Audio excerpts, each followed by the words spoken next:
We're live. Okay. Welcome everyone who is watching us today. We're so happy to have you here and happy to be here. It's been a couple weeks since I've done a training because it's summertime, it's slow. Everyone is just kind of focused on internal things, right? Kind of vacations and things like that. So I'm super happy to be here and even happier that I have Florian Fritz here with me to talk about money. And it's so taboo, right? We don't want to talk about money. We don't like to think about it because too often it controls us. Too often it controls what we do. It has the final say on what we do and what we don't do. And I think Florian here is kind of going to flip that on its head. So I want to turn the time over to, and we'll just have a discussion, but Florian, thank you so much for joining me today. Thank you for inviting me. Yeah, I'm super happy that you're here. And so can you tell everybody like who you are, what you do, and how you got started in this? Absolutely. And as you said, we don't like to talk about money, but I like to say it doesn't grow from not talking about it. Good point. So how did I get into this? I started as a financial advisor 18 years ago. Wow. After I finished university and around the world trip, which was like the most important thing. Why is that? Why is that? Why was your around the world trip so important to what you were doing? Why is it so important? Well, I don't know if it got me into finance, probably not. But it's so important to meet different people, to grow your horizon, to understand different points of view from different people. Getting to know or just growing myself by seeing more of the world definitely helped me in doing what I do now, which is teaching internationally. Okay, I love that. Growing yourself in order to help other people grow. Yeah, absolutely. And those experiences. Awesome. Okay, so I totally see why that was most important. So then what happened? So I started working as a financial advisor, and we had a lot of fun. We learned a lot. It was a great team, and I made a lot of money. Okay. Until the crisis in 2008, the last financial crisis hit. And before that, already there were a couple of products that I didn't really like. But in the crisis, you really could see that how the financial industry, the banks, insurance companies, fund companies were taking advantage of their clients.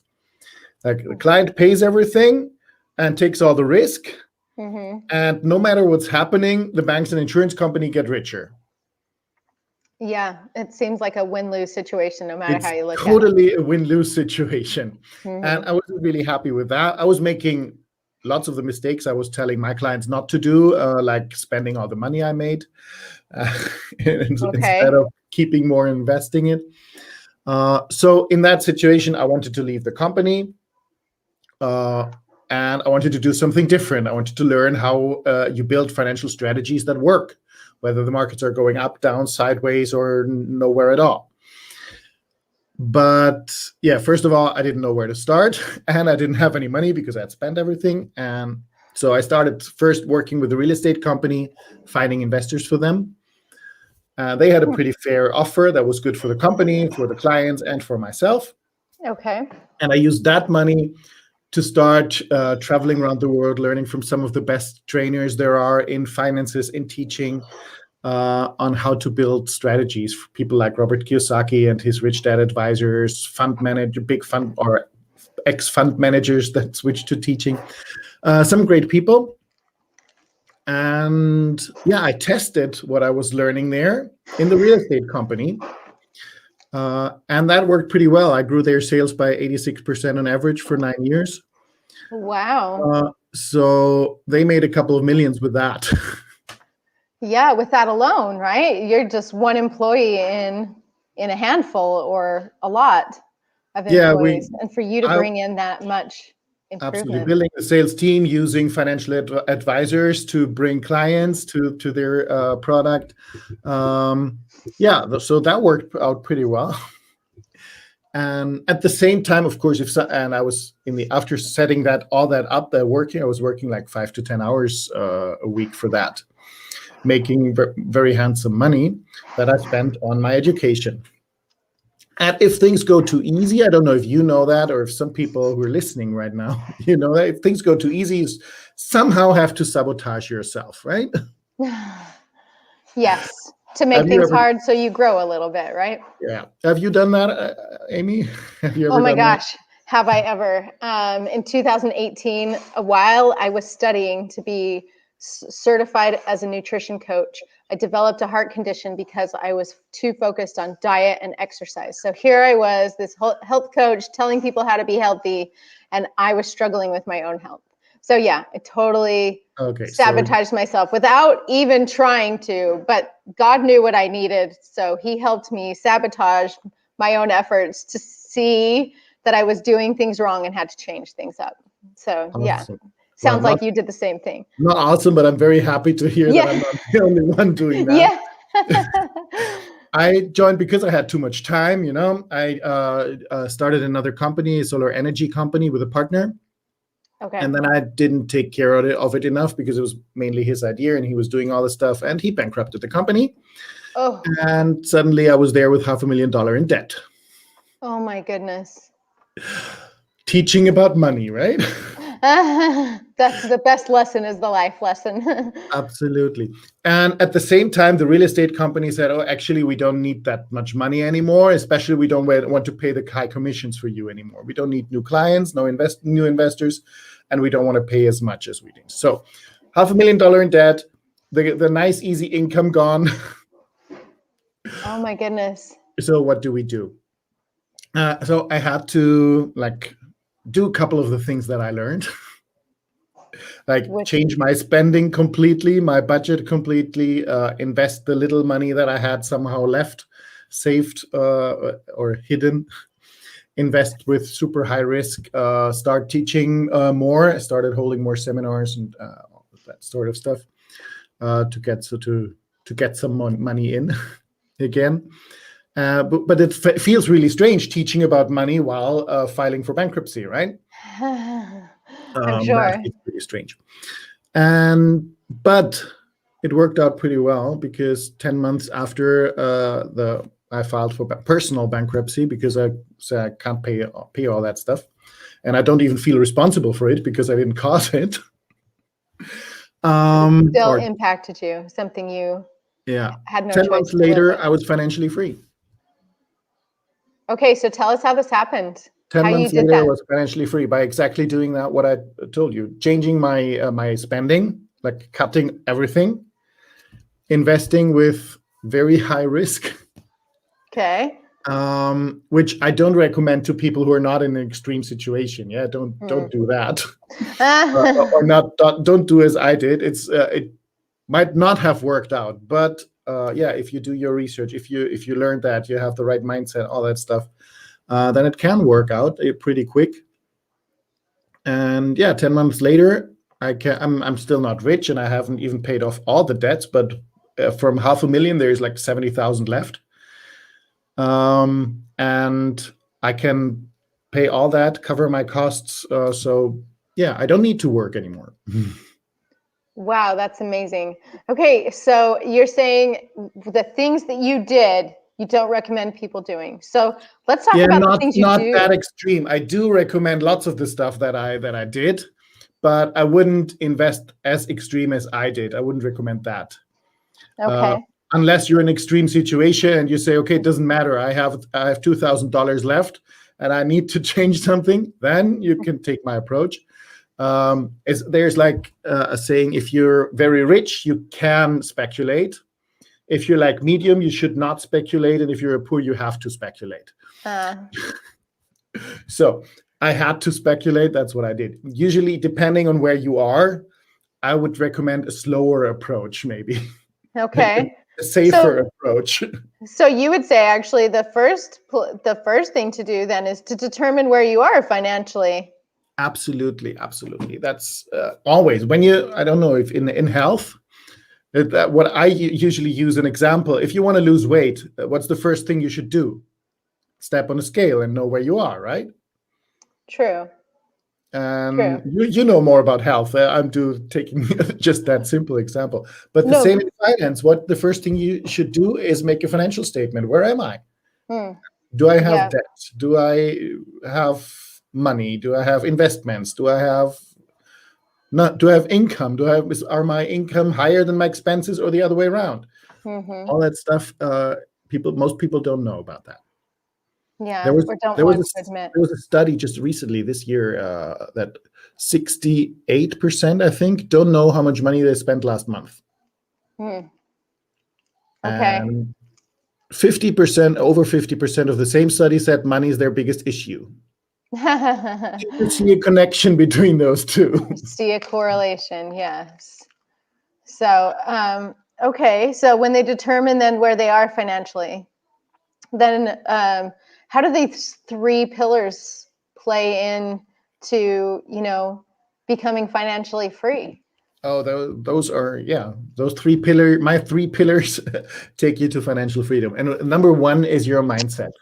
How do you actually think about money?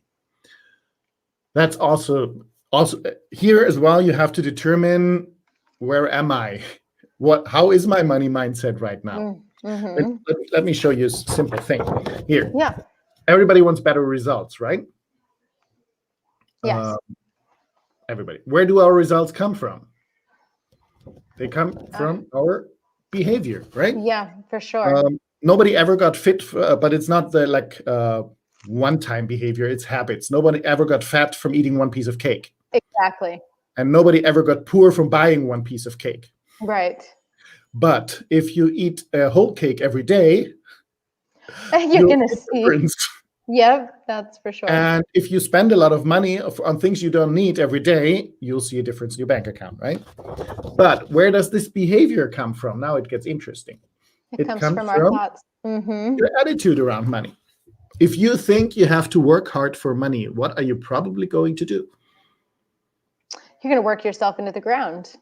You're going to trade hours for dollars. Absolutely. If you think you have to work hard, you probably will do that. Or you find an excuse, right? I don't want to work hard, so I will say something like money's not important. Right. We're going to justify and rationalize. Yeah. Exactly. But people who work hard, in your experience, are those people that work the hardest those that make most money? No. Not really, right? No. Working 18 hours makes you tired, not rich. Yeah. Yeah, very true. Especially we just see people who are working 2 jobs just to pay the bills, right? To me, that is not fulfilling. Absolutely. That can't be the purpose of life, right? No. Just paying bills. Right. Can't be. But if you have that mindset, you have to work hard for money. Money doesn't grow on trees. Money is the root of all evil. That's the next problem. If you think money is bad and rich people are greedy and crooked and whatever, then your subconscious will always protect you from becoming rich. Because you don't want to be a bad person, right? You want to be a good person.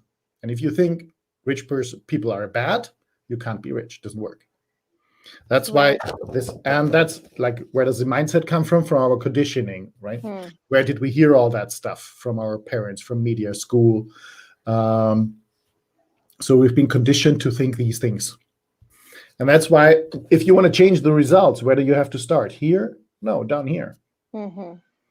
That's why the first pillar is the money mindset. First, you have to be aware, what am I thinking actually around money? What are my emotions around money? How do I feel when I talk about money, when I have to spend something, when I get something? How do I feel?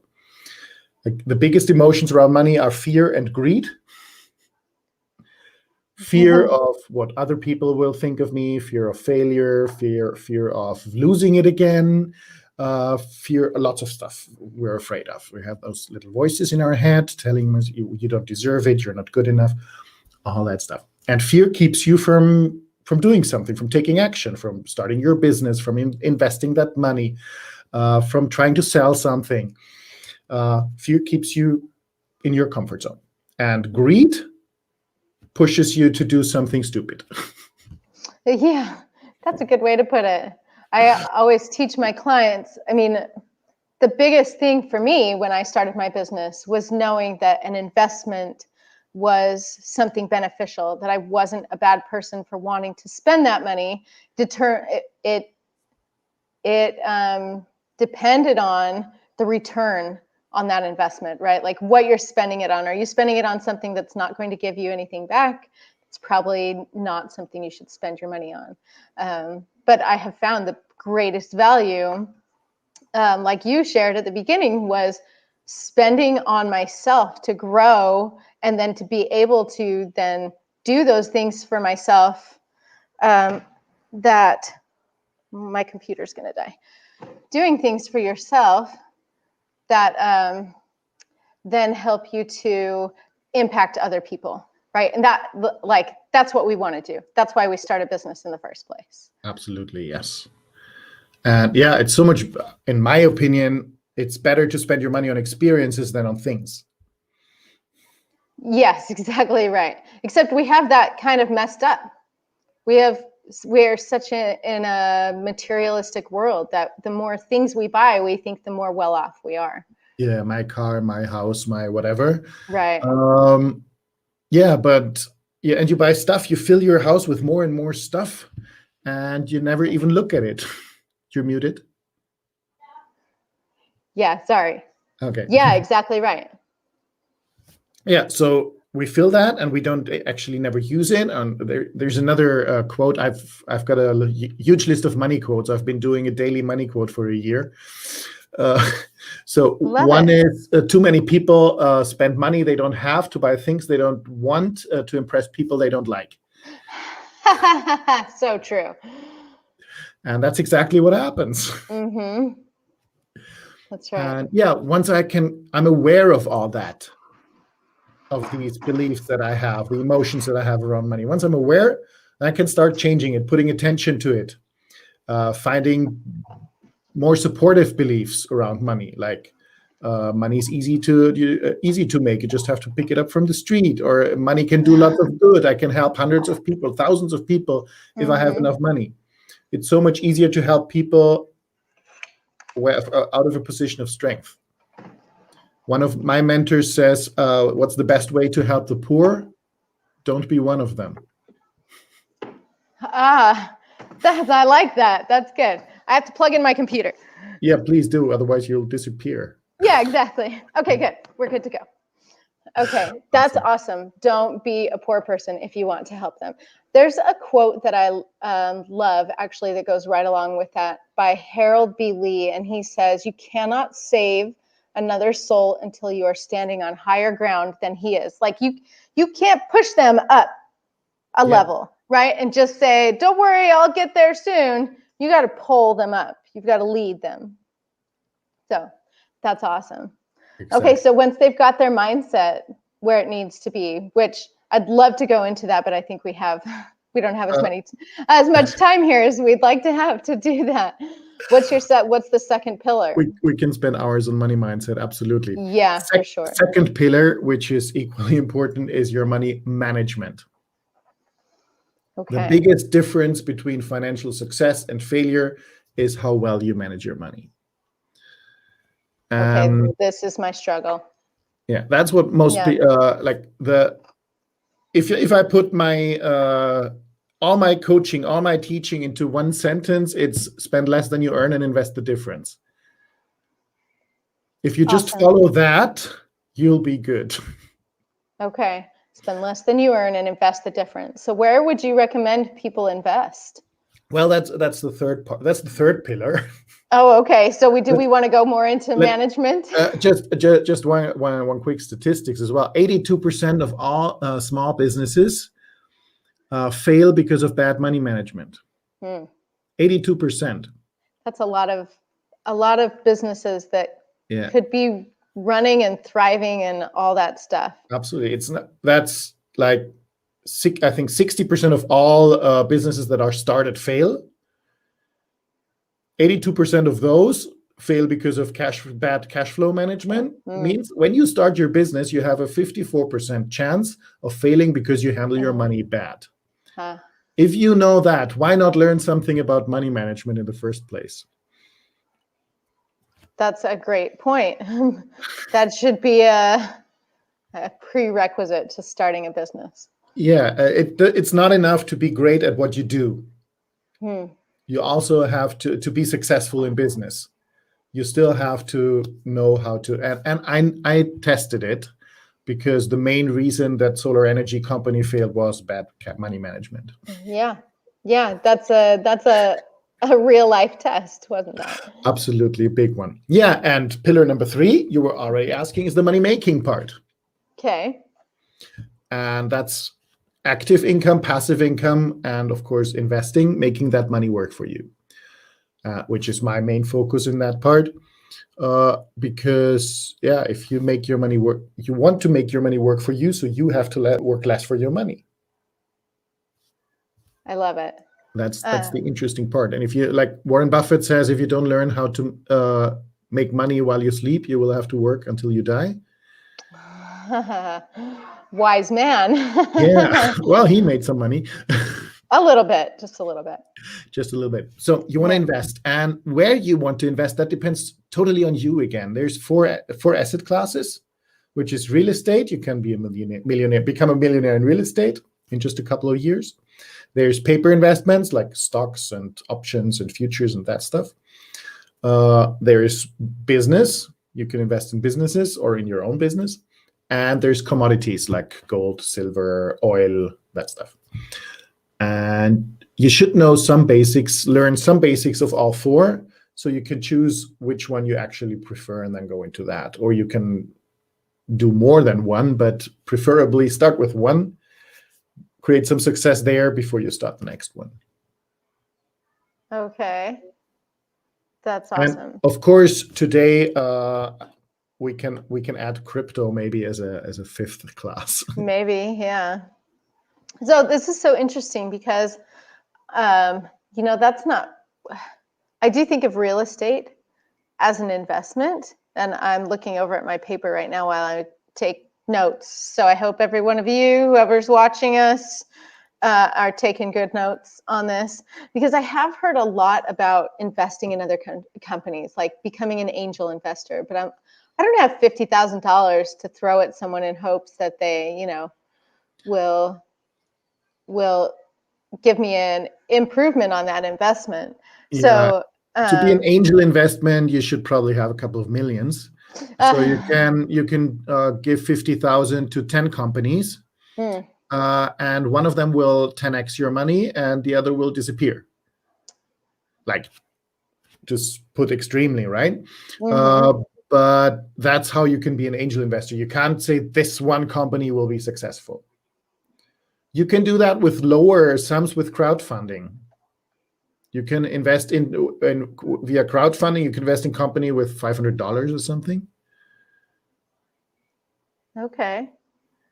This is really interesting, because I always thought about real estate as one, but never like commodities. I would have thought were more like e-products, like,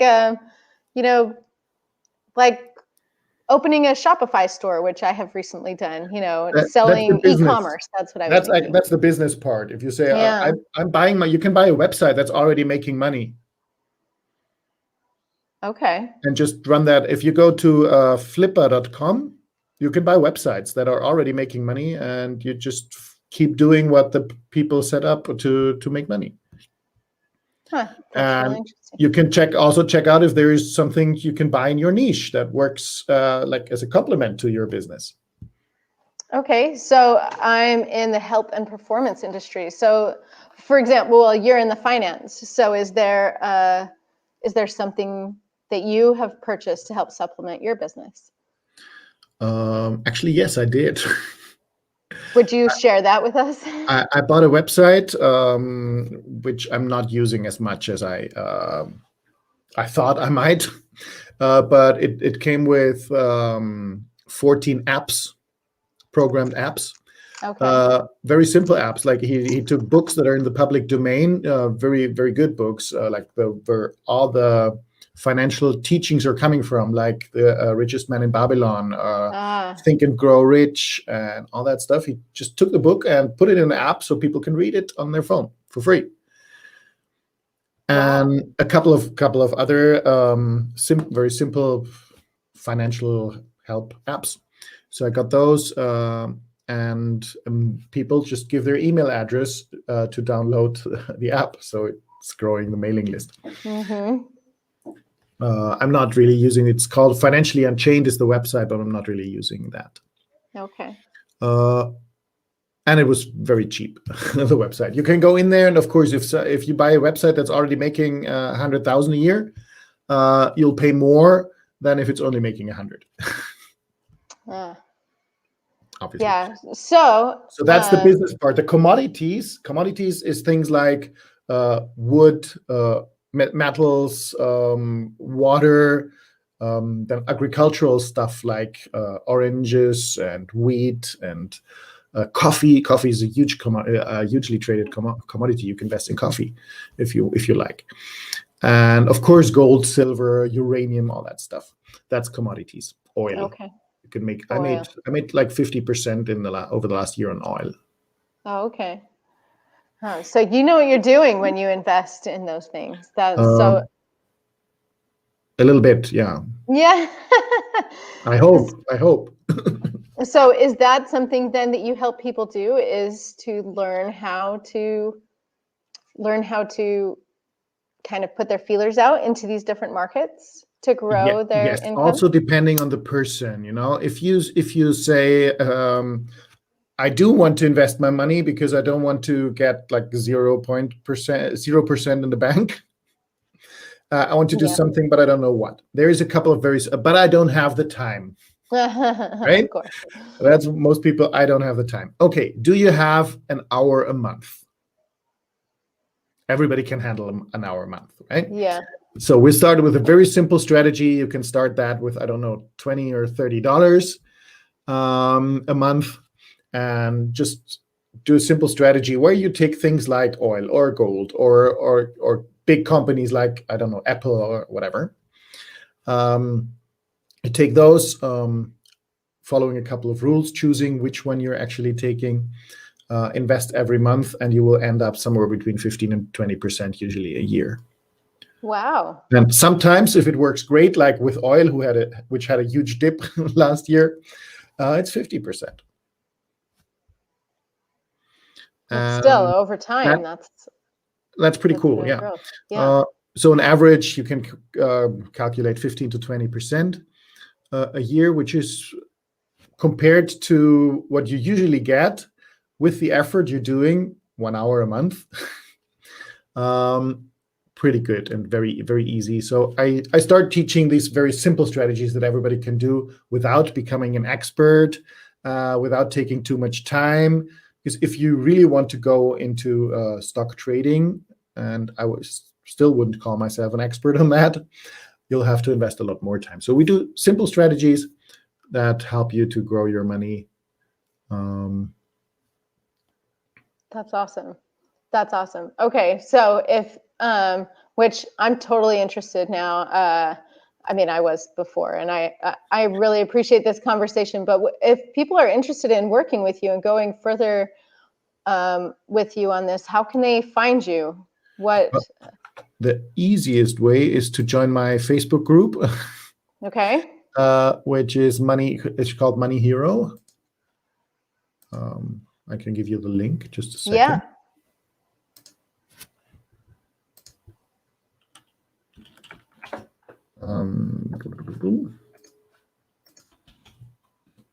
Here's that link. Maybe you can share it. Okay. That's the easiest way to find me. Because there you find all my contact details, email address, or just shoot me a message. Okay, that's awesome. Of course, you can also go to moneyheroacademy.com and find me there. Or Money Hero Academy. Academy.com. Okay. So if you see any of these things and these are interesting to you, please reach out to Florian. And I believe, Florian, you're in my Facebook group as well. So as people start commenting on this and I'm happy to engaging answer with any you. questions. Yep, he'll make sure that he's there for you. So I just wanted to make sure that that everybody watching and listening knew that. And thank you so much for sharing all these things with us, Florian. I think, we want things that are complicated as answers to our unsolved struggles, unsolved questions that we look at. But if we go back to the bases, back to the basics, that's where we find that if we build that basic foundation, that's where we build our strength. That's where we find our strength to do these things now that you're talking about. And then we build from there. And clearly that's what you have done. You've shared with us, that you had to start over and over. So Absolutely, yeah. I think that's by design, that we think finance is complicated. The industry wants you to think so. So it's easier to just give it to some professional, But if you actually go and ask the guy in the bank what to do with your money, he has no clue. He just tells you what the bank needs sold, whichever product that is. Oh, in this fund, we still need $1 million. Please sell this one this week. That's how that works. Gotcha. They have no clue. But they make it sound super, super complicated. So you're afraid of taking your money in your own hand. And it's not that complicated. It's like you don't know how to build a car, but you can drive a car, right? Yes, for sure. And same with, you can't build a TV set, but you can watch TV. And the same, you don't need to know how to exactly structure any financial product. Yeah, they do that.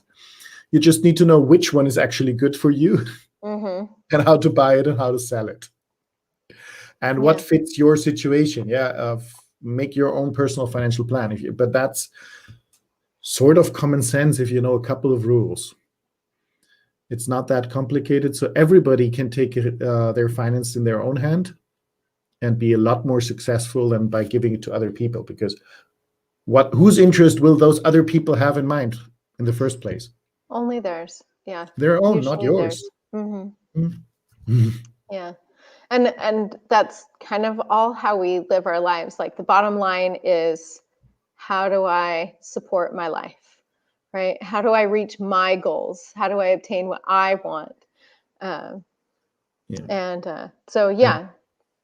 that, you got to start with knowing what you actually want. Awesome. The first reason why people don't get what they want is that they don't know what they want. They know what they don't want, right?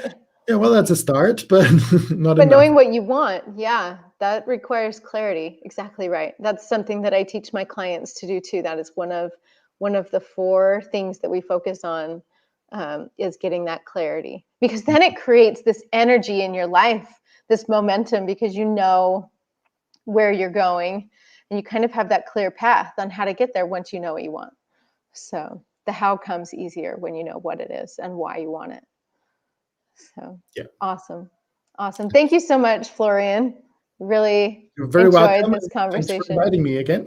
Yeah, it was great. And we look forward to seeing you in the group. And for those who are watching, if you enjoyed this training, please subscribe on YouTube, join the Facebook group for more resources and trainings like this. And I look forward to talking with you again sometime soon, Florian. We'll have to follow up, and see how many people reached out, how things are going, and any secrets that you can share, as we get out of this pandemic, as to, how people are growing their businesses, and hopefully the financial situation is improving especially for entrepreneurs. Yeah, pandemic has absolutely changed a lot financially for many people. Yeah. Well, and that's, I'm sure that's been as big of a hit, as not knowing how to manage your money is to not knowing how to manage your money when times are hard. When surprises hit like that, that's a real test of resilience, especially for money. Get your finances in order before the next surprise hits, because there's going to be another one. Yeah, exactly. It's no surprise that they will still keep coming. They will keep coming. So awesome. Well, thanks so much, Florian. We'll talk to you soon. Thanks, Amy. Everyone else, remember, a healthy we begins with a healthy me. So go take care of yourself, show yourself some love, reach out to Florian, get your finances in order, and we'll talk to you soon.